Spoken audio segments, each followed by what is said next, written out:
اور نچلے ہونٹ کے تر حصہ سے ادا ہوتا ہے. اوپر کے دانتوں کے کنارے اور نچلے ہونٹ کے تر حصہ سے ادا ہوتے ہیں. مشکل نہیں ہے اس کی ادائیگی. فا فا. اس کے بعد آ گیا با میم واو. با میم واو. با میم واو. با دونوں ہونٹوں کے تر حصہ سے، میم دونوں ہونٹوں کے خشک حصہ سے، اور واو دونوں ہونٹوں کے گلا حصے سے ادا ہوتا ہے. یہ بھی ہو گئے. اس کے بعد آ گیا جوفی مخرج. اس میں حروف مدہ الف واو یا. یہ جوف دہن یعنی منہ کا خلا، منہ کے خلا سے، یعنی کہ ہمارے منہ کے اندر جو اسپیس ہے نا، خلا ہے، وہاں سے یہ ادا ہوتے ہیں حروف مدہ. جیسے کہ الف کو جب ہم زبر کے ڈال کے اس کو حرف مدہ بنائیں گے تو آ نکلے گی، تو یہ بھی منہ کو ہم کھول کے اس کو ادا کریں گے تو یہ منہ کے خلا سے ادا ہوگا. جب واو کے اوپر کیسے پہلے پیش ہوگی تو بھی یہ حرف مدہ بن جائے گا. تو یہ پھر کیسے ہوگا؟ او کی ساؤنڈ دے گا تبھی منہ کے خلا سے ادا ہوگا. اور جب ای کی ساؤنڈ دی جائے گی، زیر ڈالی جائے گی اس سے پہلے حرف کے نیچے، یا کے نیچے، تو یہ حرف مدہ بن جائے گا. اور پھر اس کی جب ادائیگی ہوگی تو پھر یہ منہ کے خلا سے اس کی ادائیگی ہوگی ای. تو یہ کیا ہے؟ حرف مدہ الف واو یا جوف دہن یعنی منہ کے خلا سے اس کی ادائیگی ہوگی. اس کے بعد ہے خیشوم. یہ ناک کا بانسا ہے.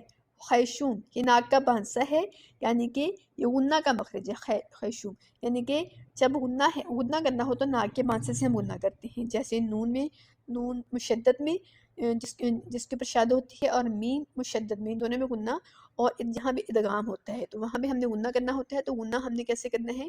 وہ ناک کے بانسے سے ہم کرتے ہیں. خیشوم یعنی ناک کا بانسا، ناک میں سے آواز نکالنے کو غنہ کہتے ہیں، اور اس کو خیشوم کہتے ہیں. تو جزاکم اللہ خیرن کثیرہ. دعاؤں میں یاد رکھیے گا.